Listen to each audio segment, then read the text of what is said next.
Bueno, buenas tardes a todos. Vamos a comenzar en tiempo y forma, si terminamos la clase como corresponde y no le cansamos. ¿Me escuchan bien, chicos? Sí, doctor, se escucha. Sí, doctor, se escucha Perfecto. bien. Bueno,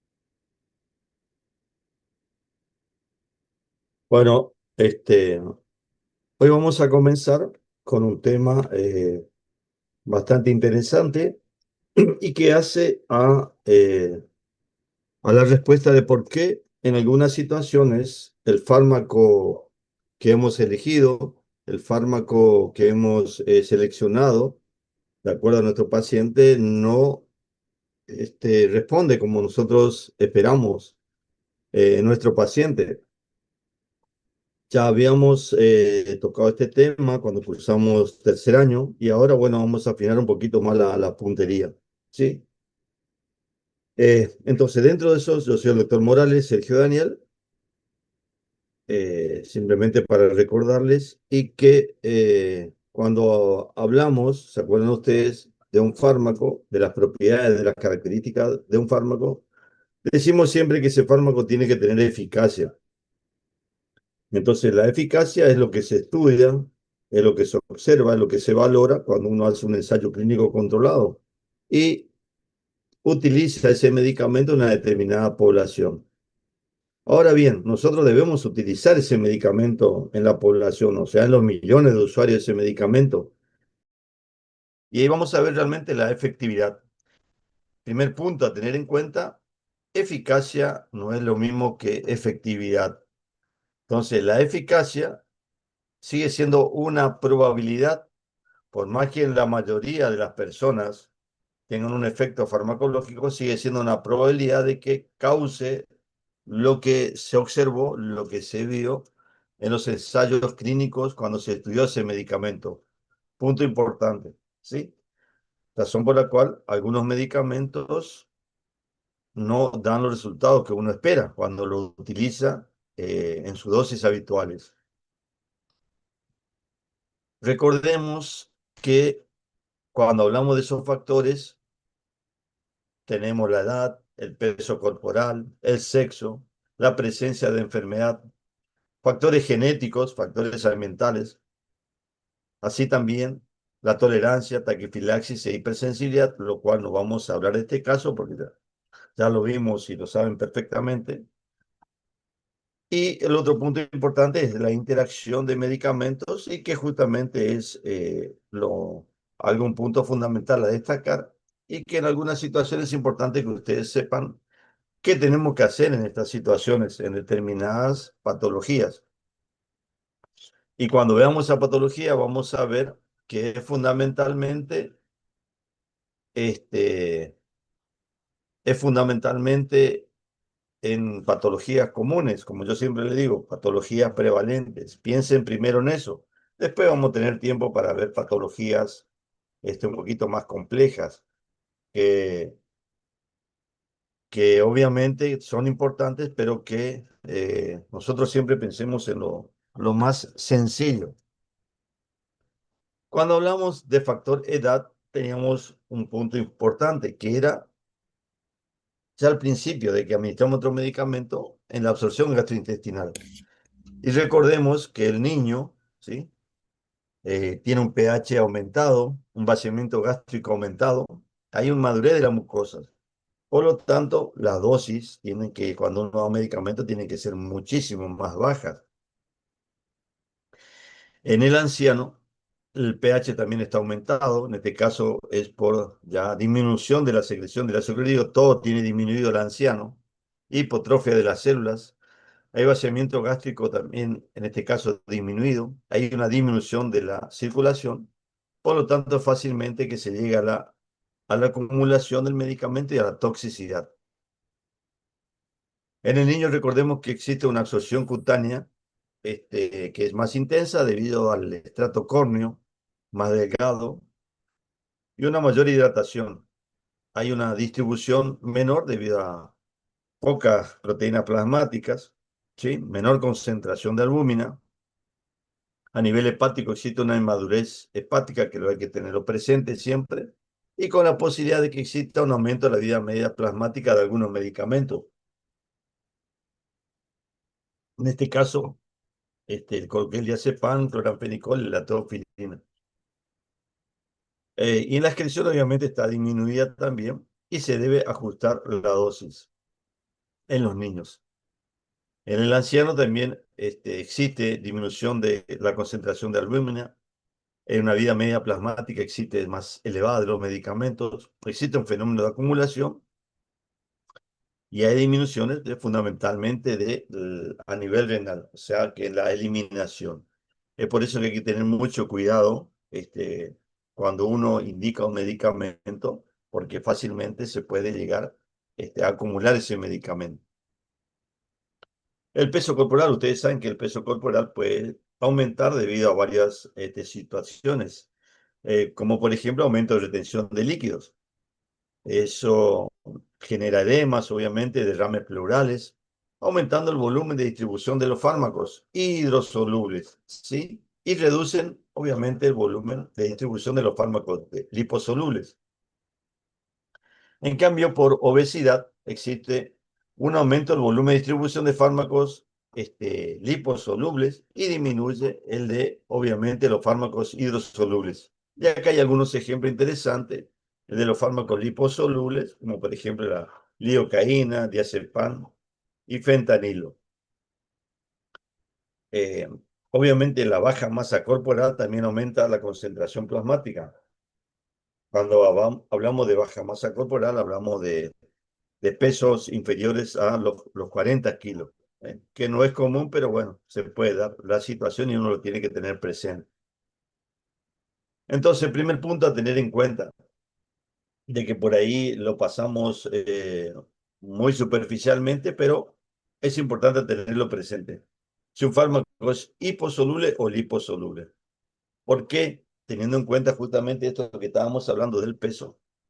Los fármacos liposolubles, la disolución se realiza en grasas y los fármacos hidrosolubles en agua. El paso de los fármacos es más fácil, de los fármacos liposolubles, se dificultan los hidrosolubles. La entrada al cerebro de los fármacos liposolubles es frecuente, de los hidrosolubles es menor. A veces recuerden ustedes que la barrera hematocefálica, si bien es una barrera bastante importante, eh, esa, ese efecto de no penetrar esa barrera a veces también está relacionado con la concentración del fármaco. Si bien en un principio un fármaco no atravesaría esa barrera, hay que tener en cuenta que cuando uno va aumentando la dosis de ese medicamento, eso puede variar. La acumulación de esos fármacos liposolubles en tejido graso es importante y la eliminación se hace fundamentalmente por metabolismo hepático. En cambio, los fármacos hidrosolubles fundamentalmente en riñón y orina. Entonces, un punto a tener en cuenta para ver diferencias que uno debe tener en cuenta cuando considera los fármacos y lo clasifica de esa manera. Recordarán también la importancia de las hormonas en el sexo, los estrógenos y los andrógenos, y que por X motivo pueden aumentar la secreción, ya sea por un tumor a nivel suprarrenal, ya sea por un tumor a nivel de los ovarios, ¿sí? Eh, Síndrome de ovario poliquístico, que es bastante frecuente en las mujeres, o un problema testicular en el hombre, que puede ser que aumente uno u otro tipo de hormona. Eh, en algunos casos, cuando existe hipersecreción, por ejemplo, de andrógenos por un tumor testicular, puede causar en el hombre inhibición de la secreción de las gonadotrofinas.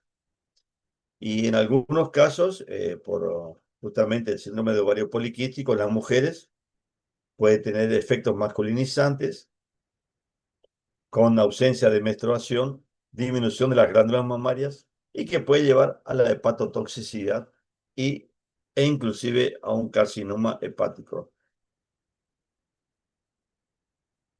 Factores genéticos cada vez más en los libros de farmacología aparece como un factor importantísimo, porque cada vez se conoce más la genética del individuo.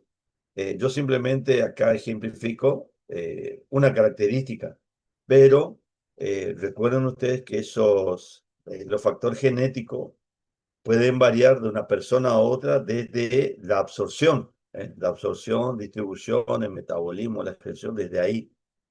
Yo simplemente les recuerdo a nivel del metabolismo, porque es un lugar bastante importante, donde puede hacer que cuando existe polimorfismo de esas enzimas metabolizadoras, algunos fármacos se metabolizan muy rápido, tienen un menor efecto farmacológico, y en otros casos pueden tener un metabolismo muy lento, con un riesgo fácilmente a la toxicidad. Asimismo, también puede haber variaciones en los receptores farmacológicos que obviamente alteran la respuesta. Como le digo, cada vez en los libros de farmacología aparece más ese polimorfismo genético y es bastante extenso porque se ven los diferentes tipos fenotípicos que hay entre un individuo y otro y que obviamente la ausencia o la disminución de alguno de ellos altera la respuesta a un medicamento. Pero no nos vamos a quedar mucho tiempo en eso porque si no, no terminamos más. Factores ambientales, en este caso, agregué algo que es bastante interesante, que ya se lo voy a hacer decir, pero ustedes recordarán que en estos factores ambientales está el hábito dietético, la ingesta de alcohol y el consumo de cigarrillos. Ustedes recordarán cuando hablamos del alcohol, hablamos que se puede comportar de dos maneras, como inductor o inhibidor, dependiendo de si su ingestión es de forma aguda o de forma crónica, ¿sí? Entonces eso lo tienen que recordar, como ya lo habíamos enseñado en tercer año. Y el consumo de cigarrillos, obviamente, que son inductores enzimáticos a nivel de metabolismo, que es importante. Y que en algunos casos pueden causar inhibición también. Es importante tenerlo en cuenta el consumo que tienen muchas personas y de manera importante. En este caso tenemos la dieta, porque hoy en día existen personas que alteran su dieta equilibrada, por decirlo de alguna manera, y lo modifican, ¿sí? En una dieta hiperproteica, en una dieta hipoproteica, y que obviamente eso también puede causar alteración.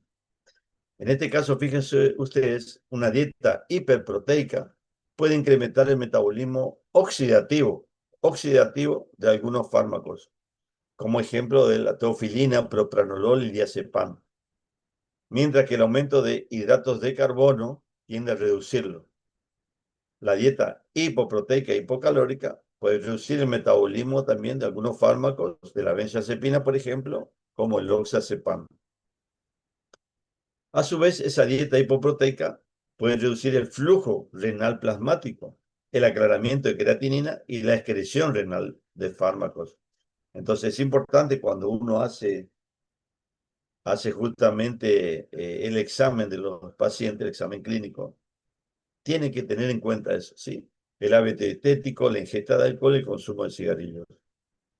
Recordemos el jugo de pomelo, que es importante y que se había salido su publicación y que se hablaban de 2 o 3 medicamentos en su tiempo, pero hoy en día se sabe que puede interaccionar con muchísimos grupos de medicamentos. Justamente estuve indagando eso para darle a conocer a ustedes, para que lo tengan presente sobre el jugo de pomelo. Y fíjense estos grupos farmacológicos en el cual puede interferir el jugo de pomelo. Estatinas, que son fármacos que se utilizan para bajar el colesterol, muy utilizado, ¿sí? Eh, Hay gente que a temprana edad ya empieza por el que tener un laboratorio de un poquito elevado el colesterol, ya comienza con el consumo de estos medicamentos. Pacientes que toman para la hipertensión arterial, y en este caso fundamentalmente bloqueantes cálcicos, psicofármacos, que no solamente son el caso de las benzodiazepinas, o sea, los tranquilizantes menores, como ustedes conocen bien, diazepam, alprazolam, bromazepam, lorazepam, cualquiera de ellos, sino también otro que se utiliza para trastornos bipolares, como la quetiapina, la sertralina, por ejemplo. Entonces vayamos al primero, el grupo de las estatinas, ¿sí? Entonces va a inhibir justamente, va a causar inhibición a nivel de metabolismo de estos medicamentos. Eso que puede ser que aumente su efecto colateral principal y que puede causar rhabdomiólisis, que da dolor muscular y obviamente esa miopatía, que justamente se caracteriza el dolor muscular por la rhabdomiólisis, puede llevar también a causar daño renal. A nivel del bloqueante cálcico de la hipertensión, puede causar una hipotensión extrema, con mareos, taquicardia, y en el caso de anticoagulantes orales, puede causar riesgo de hemorragia. Con los psicofármacos puede llegar a haber sedación profunda, confusión, mareos. En el caso de arritmias, de antibióticos, digo, puede llegar a arritmias cardíacas graves. Y otra también importante interacción, que a veces por ahí uno no lo tiene mucho en cuenta, en el caso de la disfunción eréctil, donde se utiliza el sildenafil, por ejemplo, que puede llegar a causar priapismo. Eh, Recuerden en este caso que con un vaso de jugo de pomelo ya es suficiente para causar una inhibición. Fíjense lo importante que es esa inhibición a nivel hepático. O un pomelo que uno lo toma, ¿sí? Un pomelo que lo toma. Y otro dato interesante es que no suele pasar con otros medicamentos, porque cuando generalmente uno deja de tomar el medicamento, ya desaparece esa interacción. Hay que tener presente que la inhibición enzimática del jugo de pomelo es tan importante que puede durar hasta 48 horas. Fíjense el efecto importante, por eso le traigo a colación lo del jugo de pomelo en algunos medicamentos que son importantes. ¿Eh? Así que ténganlo presente este jugo. Algo que también me pareció interesante también destacar respecto a la diferencia que existe entre el hombre y la mujer, respecto, por ejemplo, en ese caso, a la absorción. Las mujeres tienen menos grasas en el intestino, lo cual puede aumentar la biodisponibilidad de la aspirina, menos acetaldehidrogenasa, ¿sí? Que es el que degrada el alcohol rápidamente y eso aumenta el nivel del alcohol. En la distribución tiene mayor proporción de grasa y aumenta el volumen de fármacos liposolubles, como en el caso del metronidazol. Las quinolonas tienen menos volumen de distribución y tienen mayor acumulación en el hígado, en el miocardio y mayor acumulación en el músculo, en el caso de las mujeres. Y el metabolismo de los estrógenos pueden aumentar la actividad de la enzima CYP3A4, que es importante en el caso de la inducción e inhibición enzimática. El acetilsalicílico en las mujeres protege mejor del ictus, especialmente el infarto de miocardio a hombres que a mujeres, lo que se atribuye que tiene mayor efecto antiagregante en los hombres que en las mujeres. Pero la amlodipina tiene un mayor efecto antihipertensor, por ejemplo, en mujeres. Es por eso que uno cuando trata la hipertensión arterial, por ahí suele elegir amlodipina y no otro grupo de fármacos en las mujeres. Debió ser mayor respuesta, pero obviamente esa respuesta no solamente eh, puede variar, no todos van a responder de la misma manera, porque por ahí no está bien claro si es debido a las mayores concentraciones o si existe alguna diferencia, es farmacodinámica en cuanto a su respuesta. Lo otro, obviamente, que siempre es bueno tenerlo presente son las enfermedades. Y como yo le dije, las que más interesa, las que ustedes tienen que recordar, que es la que afecta a nivel renal, por ejemplo, la enfermedad renal crónica, porque esto va a hacer que disminuya la excreción de fármacos y que haya mayor acumulación y mayor riesgo de toxicidad. ¿Y en qué tipo de fármacos? Fundamentalmente los AINES. Cualquiera de ellos acá lo puse simplemente para mencionar y recordarle. ibuprofeno, diclofenac, ketorolac. ¿Eso a qué puede llevar? A fácilmente un riesgo de insuficiencia renal aguda y obviamente lo ideal es evitarlo o usar dosis ajustadas, que es lo que estuvimos charlando el otro día en el taller, cuando hablamos de farmacovigilancia. ¿Qué haríamos en esos casos? Cuando aparece una RAN tipo A. Antibióticos, por ejemplo, también como los aminoglucósidos, hay que tenerlo presente porque son fármacos bastante nefrotóxicos y que obviamente necesitan un ajuste de dosis. Enfermedad hepática, caso de cirrosis o hepatitis crónica, ¿sí? Tal metabolismo hepático, en este caso reducido, y los fármacos permanecen por más tiempo activos. Un fármaco me pareció interesante recordarles a ustedes y que es bastante hepatotóxico y de uso ontológico para el dolor, es el paracetamol. Entonces, recordarle que en esos casos, obviamente, se llega a la hepatotoxicidad a dosis alta y a veces también con dosis terapéuticas se puede llegar a la hepatotoxicidad debido a que ese metabolismo hepático se encuentra reducido. También es importante el caso de las benzodiazepinas, que van a tener un efecto más prolongado.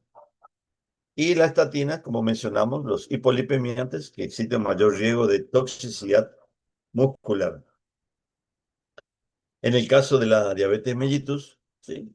La hiperglucemia va a afectar la absorción y efectos de algunos fármacos, como por ejemplo los corticoides. Los corticoides que van a causar un aumento del azúcar en sangre. Eh, Acá le mencioné dexametasona, prednisona, por decirlo, algunos de ellos. Y que obviamente lo que se va a hacer es ajustar la dosis de insulina o de antidiabéticos. Pero eso obviamente no lo hacemos, no hace el odontólogo, ¿sí? Tiene que hacer el médico que está tratando al paciente. Entonces, cuando uno va a utilizar, hay que tener presente eso, que más que seguro por ahí, más si utiliza 2 o 3 clases de insulina, es importante que lo tenga presente porque seguro que va a tener que ajustar la dosis. Y en el caso de los AINES, hay un riesgo de empeorar la función renal y más aún si hay nefropatía diabética. Entonces la diabetes también es importante tenerlo presente. La hipertensión, que siempre hablamos de la hipertensión, es fundamentalmente afectan la presión arterial, o sea, hacen que aumente la presión arterial. eh, y los ejemplos de fármacos que ustedes van a utilizar son los corticoides y los AINES. Uno directamente porque causa mayor retención de agua y sodio, y el otro porque van a antagonizar los efectos a nivel del flujo sanguíneo y renal, ¿sí? Sobre todo con fármacos como por ejemplo los diuréticos, ¿sí? Y los IECA, esa es una sigla, que es inhibidores de la enzima de conversión de la angiotensina. No hace falta que lo recuerden, pero bueno, lo importante es saber cómo actuarían a ese nivel. Son muchos los grupos de fármacos que puede tomar el paciente, así que tener presente cuáles son los cuales tienen mayor interacción. Insuficiencia cardíaca, también es importante, es un problema bastante importante, donde existe una disminución de la perfusión tisular y renal y se altera todo lo que es la distribución, la absorción, el metabolismo y la excreción de los medicamentos. Y obviamente que los fármacos que tienen líquidos, como son los que mencionamos anteriormente, los corticoides y los AINES, van a empeorar ese estado de insuficiencia cardíaca, llevando a edemas de diferentes índoles y a la aparición de disnea, o sea, la dificultad en la respiración, la falta de aire que puede llegar a tener el paciente en ese caso. Eh, Siempre cuando hablamos de hipertensión, yo le hago la salvedad de que no es lo mismo una hipertensión leve con una hipertensión grave, ¿sí? O una comorbilidad que no sea hipertensión arterial. Entonces le hice este cuadro para que ustedes vean. Y bueno, y los nombres de los fármacos, les repito, es simplemente para poner algunos de ellos, pero puede ser cualquiera, ¿eh? Recuerden eso bien. Entonces, si nosotros tenemos a un paciente en el consultorio y vemos que el grado de hipertensión es leve, fármacos AINES y corticoides, por ejemplo, puede haber un pequeño aumento de la presión arterial. Ese es el riesgo principal. Entonces, ¿cuál sería la recomendación del paleontólogo? Usar AINES ocasionalmente por el tiempo que sea necesario, no pasarse 24, 48 horas.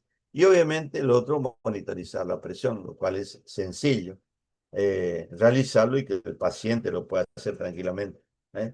Uno no es que lo tiene que decir sí o sí lo haga, si es leve, pero por ahí si uno necesita utilizarlo a dosis bastante alta, bueno, ahí le puede decir que se controle por las dudas el paciente, pero que más que eso no es necesario. Una recomendación que se debe hacer. Ya la hipertensión, si es moderada, también con estos, los mismos grupos que yo le dije, AINES, corticoides, en este caso le agregué descongestionante oral como la pseudoefedrina, o sea, cualquier simpático mimético, cualquiera de la familia de la adrenalina, que pueda hacer que aumente la frecuencia cardíaca, que aumente el ritmo cardíaco, es importante. Entonces, el riesgo en este caso principal es la descompensación, ¿sí? Y reducir la eficacia de los fármacos antihipertensivos. Las recomendaciones es evitar el uso prolongado de estos medicamentos, monitorizar la presión y se puede ajustar la dosis de antihipertensivos si es necesario. En este caso, como le dije, ya lo tiene que hacer el médico que lo está tratando al paciente. Ahora sí, acá comenzamos el problema. Cuando es grave, estamos hablando de cifras mayores de 160, 100, ¿sí? O que exista algún daño orgánico, existe algún daño de un órgano blanco, ¿eh? El que más sufre por ahí es el riñón.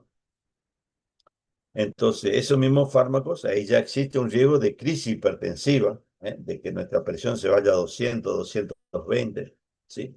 La aparición de sobrecarga cardíaca, de edemas, de aumento del riesgo de eventos cardiovasculares, obviamente. Entonces, en este caso, vamos a tratar de evitar los corticoides sistémicos si no son indispensables. Sí, si no son indispensables. Siempre hay que evaluar al paciente. ¿Le damos? No le damos. ¿Sí? Preferir otras alternativas más seguras y monitorizar la presión estrictamente en este caso. Si nosotros obviamente consideramos que debe recibir un corticoide, debe recibir sí o sí un AINE, no podemos decir no, no te vamos a dar, sí, hay que dar. Pero si el control de la presión arterial debe ser más estricto. Ahora bien, si ese paciente tiene una comorbilidad, aparte de la hipertensión, infarto, llámese infarto, yo como le dije, vamos a hablar de lo más común, ¿sí? Lo más frecuente. Existen otras situaciones que también son importantes, pero no podemos abarcar todo para que ustedes no se enloquezcan. Pero siempre aprendan lo más sencillo. Infarto, insuficiencia cardíaca. Entonces, en este caso, se puede agravar ese cuadro clínico, mayor riesgo de insuficiencia cardíaca, mayor posibilidad de que exista edema, mayor posibilidad de que existan arritmias cardíacas y obviamente, como se suele utilizar diuréticos en este caso, también van a la reducción de la eficacia de los diuréticos que se suele utilizar para el tratamiento de la insuficiencia cardíaca. Acá hay que tratar de evitar esos fármacos, corticoides y AINES, usar dosis mínimas, control del peso, de la presión y también en este caso de la función renal. Hay que hacer un control más estricto en esos pacientes. Pero, como siempre reitero, uno evalúa la relación beneficio-riesgo. Entonces, si uno lo debe utilizar, bueno, lo utiliza. Primer punto, entonces, de esto que tuvimos haciendo un pequeño resumen para recordar lo que ya vimos nosotros en farmacología en tercer año, que la acción de los fármacos, la acción depende de múltiples factores, ¿sí? Fisiológicos, genéticos, patológicos, ambientales y farmacológicos.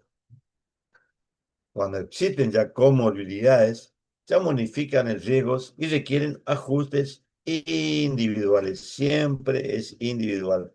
Por más que tengamos 2 o 3 pacientes que tengan lo mismo, siempre los ajustes son individuales porque las respuestas son individuales, ¿sí? Evaluar la función renal, hepática, cardiovascular, la coagulación y la polimedicación, también es importante tenerlo presente. porque existen muchos fármacos que vienen en combinaciones también a dosis fijas, hay que tenerlo presente. Uso prudente, en este caso, como dijimos, de AINES y corticoides, de acuerdo a la comorbilidad. Y algo que es sencillo y que ustedes no pueden no indicar, que es la monitorización clínica, ¿sí?, de estos pacientes, eh, tanto para la diabetes, tanto para la hipertensión arterial. Algo sencillo, con una pequeña muestra de sangre, un pinchazo como se hace en los pacientes, ya se sabe su glucemia. eh, ¿Qué te puede demandar eso? Nada, 2 minutos, ¿sí? Al igual que me dice la presión arterial, 2, 3 minutos, 5 minutos. Así que no cuesta nada y realmente eso hace bien a la relación. Y bueno, la segunda parte sobre interacciones y lo mismo, tomé en cuenta las patologías más frecuentes y a lo último le hice un cuadro para que ustedes lo tengan y eso obviamente lo voy a pasar a una preceptora nuestra que se llama Micaela Melgarejo, le voy a pasar a ella el Power y para que ella en el grupo de ustedes lo pase y lo tengan todo este material. Eh, entonces, ahí pueden ver las recomendaciones en el caso del odontólogo que debe hacer para esta situación. Pero primero vamos a recordar. Entonces, interacciones con respecto a un paciente que tiene hipertensión. Los AINES disminuyen el efecto antihipertensivo, pueden aumentar la presión arterial, entonces ya hay mayor riesgo renal, por un lado. El vasoconstrictor que utilizamos eh, con epinefrina, en anestesia con epinefrina, puede aumentar la presión arterial y arritmia. ¿Eh? Recomendación en ese caso, no pasarse de 2 cartuchos de lidocaína con epinefrina que contengan una dilución en 1 en 100.000. ¿Sí? Eso sería lo ideal en ese tipo de pacientes que tienen hipertensión arterial. En el caso de diabetes, ustedes saben que los AINES causan riesgo de hipoglucemia.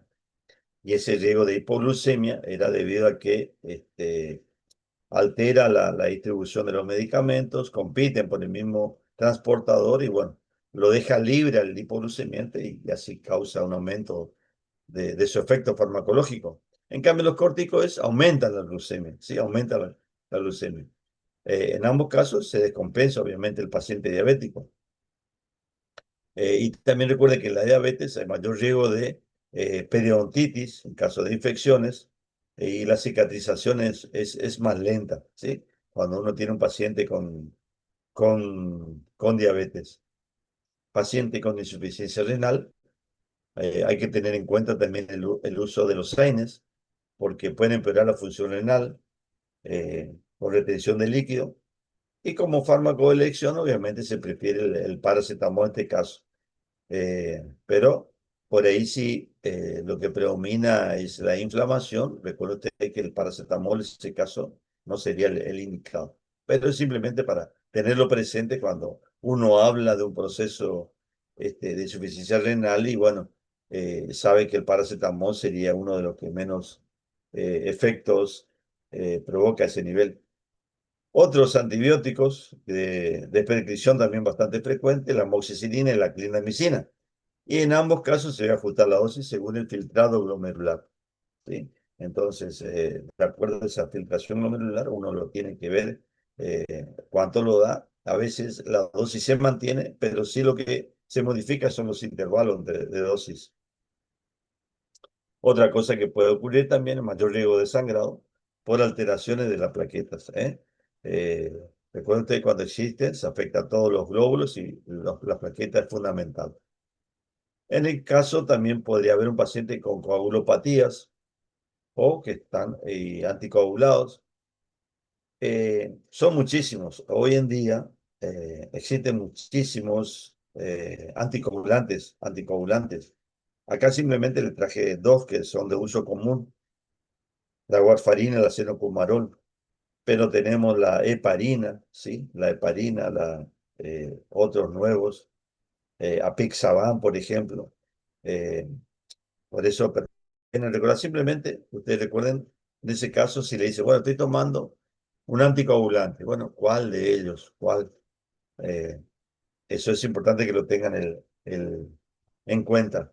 Porque ustedes saben que lo primero fundamental, ¿con quién? Con el grupo que vamos a prescribir, uno de los grupos que es el AINE, ¿sí? Cualquiera de ellos. Mayor riesgo de hemorragia, de sangrado. Existen también antibióticos que van a aumentar el tiempo de protrombina, el tiempo de sangrado, ¿eh? Y especialmente en este caso, si es con la warfarina, ¿eh? De todos los anticoagulantes, en este caso hay que tener en cuenta más con la warfarina.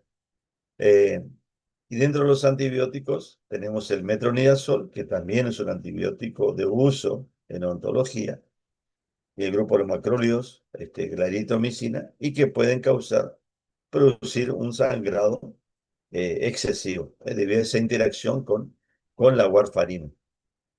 Otra situación que también es importante, que es frecuente, son los pacientes con convulsiones. Y acá tenemos, por ejemplo, aquellos medicamentos que también de uso común existen,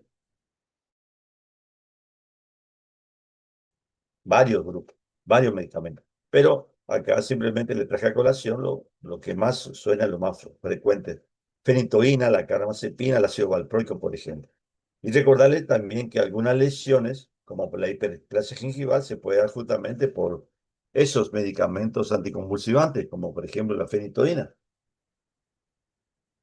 Entonces, cuando hace el examen clínico y ven esa hiperplasia gingival, puede deberse justamente por ese medicamento.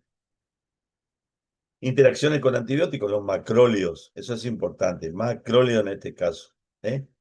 Pueden aumentar los niveles de carbamazepina. Recuerden que los macrólidos son inhibidores enzimáticos, ¿sí? Entonces pueden aumentar los niveles de carbamazepina, aumentando su riesgo de toxicidad. Y el otro punto también importante a tenerlo en cuenta, la anestesia con el estrés, que tanto el estrés y el dolor pueden desencadenar crisis convulsiva. Entonces, como conducta que se puede tener es hacer citas cortas y control del dolor, manejo del dolor de diferentes formas. Hoy es todo un tema el manejo del dolor. Existen especialistas que manejan el dolor de manera farmacológica y no farmacológica. Entonces, eh, eso también es importante tenerlo presente, que uno puede controlar el dolor de manera no farmacológica, pero bueno, hay que ver cómo se realiza y cómo puede hacerlo. Entonces, para finalizar, haciendo un cuadrito comparativo, que es lo que a usted le va a quedar y que es interesante, de dos medicamentos que van a utilizar ustedes. AINES, reitero, le pongo simplemente lo más frecuente, lo que suena, pero puede ser cualquiera de ellos. Acá puse ibuprofeno y diclofenac, pero puede ser cualquiera de ellos. Entonces, en el caso de anticoagulantes con la warfarina, efecto y el riesgo, aumento el riesgo sangrado, ¿sí? ¿Qué es la conducta ontológica recomendada? Entonces, utilizar paracetamol que no interacciona, ¿eh? Que no interacciona con ese anticoagulante. Y recuerden ustedes que en este caso, como yo les dije, es paracetamol solamente para el dolor, ¿eh? Si casi inflamación, ahí ya no. En caso de antihipertensivos, llámese coidecas, beta bloqueantes, diuréticos, tiazídicos, el efecto es la disminución del efecto antihipertensivo y la conducta sería usar por pocos días o otra alternativa analgésica. AINE con los corticoides van a aumentar, ese es muy común, aumento del riesgo de úlcera gástrica. El corticoide el paciente muchas veces lo toma por muchos motivos, muchos motivos. Eh, la verdad que tiene muchísimas acciones farmacológicas y inclusive para situaciones alérgicas crónicas, el paciente por ahí está tomando, aparte de patologías obviamente de origen reumatológico, que puede estar tomando el paciente por artritis, estado de lupus eritematosos, diferentes atopías, eczema, uf, un montón, no vamos a detener ello, simplemente que el paciente está tomando un AINE de manera crónica como una prednisona, pero tienen que identificar primero qué es, si es un corticoide o qué, ese medicamento. Y obviamente si le dan una INE, ¿qué puede hacer fundamentalmente? El riesgo de úlcera gástrica, ¿sí? El riesgo de úlcera gástrica con hemorragia digestiva. Entonces, en este caso, hay que tratar de usar un protector gástrico en este caso. protector gástrico que se utiliza generalmente son los inhibidores de la bomba de protones, como el omeprazol, pantoprazol, lansoprazol, dexlansoprazol, esomepro, eh, me- eh, esomeprazol, esoprazol, digo. Hay un montón de ellos, cualquiera, no existe mucha diferencia. Por ahí la única diferencia es farmacocinética en cuanto a la duración de acción, ¿sí? Duran más tiempo. Otro fármaco, utilizar para infecciones, el metronidazol, también con anticoagulante, que puede haber el riesgo de sangrado. En este caso se debe ajustar la dosis o tratar de evitar y dar otro antibiótico que actúe sobre los anaerobios.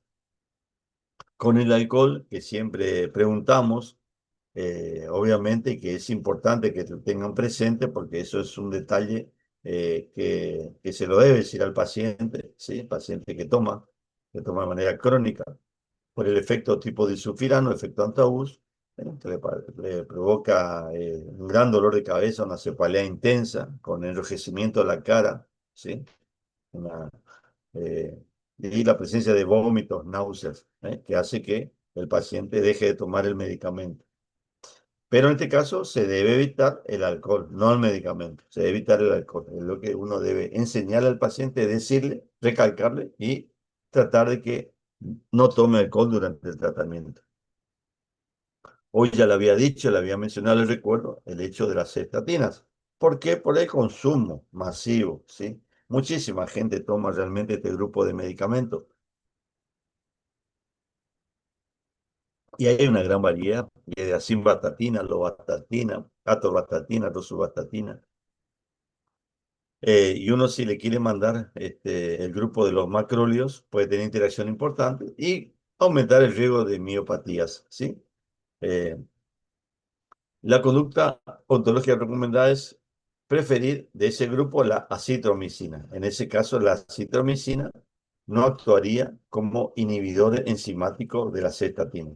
Entonces, la acitromicina es una alternativa en esos pacientes que toman, ¿sí? Estatinas. En el caso de las tetraciclinas, cuando uno por ahí deba utilizar esos medicamentos, recuerden que fundamentalmente ocurren las interacciones a nivel de la absorción con diferentes sustancias, componentes que contienen calcio, hierro, complejos vitamínicos o también antiácidos, y que van a causar la producción de quelatos, sustancias que son insolubles y que obviamente no se van a absorber. ¿Qué se debe hacer? Simplemente separar la administración 2 o 3 horas. La amoxicilina, una interacción importante, sobre todo en mujeres, el uso de anticonceptivos orales. ¿Y qué es lo que se va a hacer? Bueno, simplemente recomendar otro método adicional de anticoncepción. Sencillo, nada del otro mundo.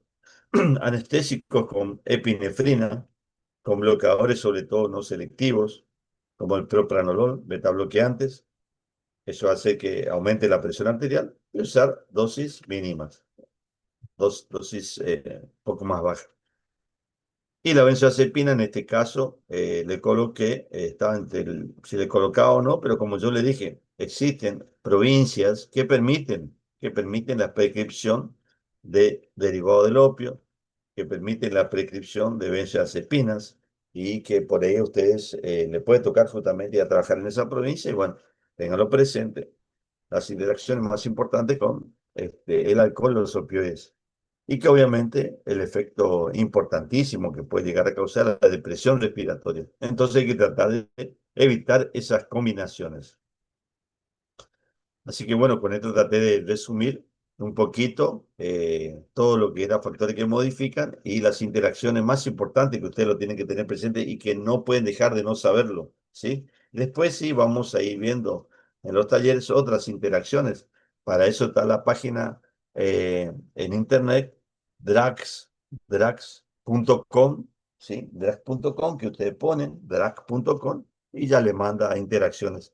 Y ahí vemos todas las interacciones posibles que puede haber de los distintos fármacos para diferentes situaciones clínicas. Pero de esta patología que yo le mencioné, eso tienen que saberlo y que siempre preguntamos, siempre preguntamos. Bueno, y por último, entonces, recordar esto, ¿sí? Que los individuos varían en la magnitud de su respuesta a la misma concentración de un mismo fármaco, ¿eh? Entonces, misma concentración de un fármaco, la respuesta puede ser diferente. Uno puede ser en más, otro puede ser en menos, otros pueden ser indiferentes totalmente. Una persona determinada no siempre responde de la misma manera a la concentración del fármaco. Una misma persona. Los otros eran diferentes individuos. En este caso, una misma persona, ¿eh? No siempre responde de la misma manera a la misma concentración del fármaco. Otro, la respuesta al fármaco puede cambiar debido a la enfermedad, a la edad y a la administración previa de otro fármaco. La edad hoy en día realmente constituye un factor muy importante a tenerlo presente, debido a, ustedes saben muy bien, a la expectativa de vida que se tiene ahora. Se está cambiando o se está viendo realmente a qué consideramos ahora una persona anciana. Antes, una persona anciana se consideraba a partir de los 65 años. Ahora se está evaluando eso y seguramente va a ser 10 años más a posteriori cuando salga esa nueva definición o clasificación, ¿sí? A los 75 años, ¿sí? Pero antes a una persona anciana se le considera a los 65 años. Eh, y lo otro que los receptores, que son los lugares donde van a actuar los fármacos, los receptores, no es que son 100 y son 100 y son 100 y nunca van a cambiar. No, eso cambian también, ¿sí? Son dinámicos, sus concentraciones cambian y sus funciones pueden estar reguladas en alza o en baja siempre y por diferentes factores. Entonces, de ahí la exageración de la respuesta ante un medicamento o la falta de eficacia que puede ocurrir ese medicamento. Entonces son muchísimas consideraciones que uno lo tiene que tener en la respuesta. Por eso, siempre un punto importante y que se habla en la guía de la buena prescripción, que se habla en el uso racional de los medicamentos, no solamente es importante en la elección del fármaco que uno va a utilizar, sino también en el seguimiento del paciente, ¿sí? Si uno no tiene ese seguimiento del paciente, por ahí no sirve de nada todo el resto lo que se hizo. Así que siempre es importante, tenganlo presentes de cualquier paciente. Muy bien, esto es todo, chicos, y como les dije, esta diapo le voy a pasar a la preceptora, Micaela Melgarejo. Ella se va a hacer responsable y en el grupo de las diferentes comisiones, ya sea turno mañana o turno tarde, ella se va a encargar de entregar. Bueno, estamos abiertos a algunas preguntas, si existen. ¿Alguien quiere preguntar algo?